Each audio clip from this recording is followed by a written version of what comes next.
Sa posting ito sa National Highway ng Barangay Anolid, Mangaldan, Pangasinan, sumalpok ang isang van. Sugatan ng driver nito na hindi na pinangalanan ng mga pulis. Ayon sa mga otoridad, posibleng mabilis ang patakbo ng driver. Sa parehong barangay, sumalpok ang isang motor sa truck. Ayon sa truck driver na si Lito Angeles, napunta ang kanyang sasakyan sa kaliwang linya ng kalsada. Sakto namang parating noon ang dalawang motorsiklo. Hindi ko naman po sinasadyang mangyari yung gano'n, aksidente po. Wala akong kagustuhan na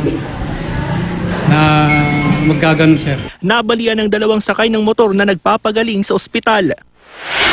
Para maiwasan pa mga disgrasya, mas pinaigting ng pulisya ang inspeksyon nila sa mga checkpoint sa mga pangunahing lansangan sa bayan para matiyak na sumusunod sa safety standard ang mga motorista. Okay naman po yan para sa pandin naman natin, for safetyness po din natin ng mga motorista po. Para sa kaligtasan din po ng lahat po yun. Mainit silang mag-drive, yung kapasukan ng damdamin nila, saka nakainom minsan, nakainom, gano'n. Kaya sana iwas-iwasan nating mag-drive na huwag tayong mag-drive kung nakainom tayo. Russell Simorio, Nagbabalita, Pilipinas.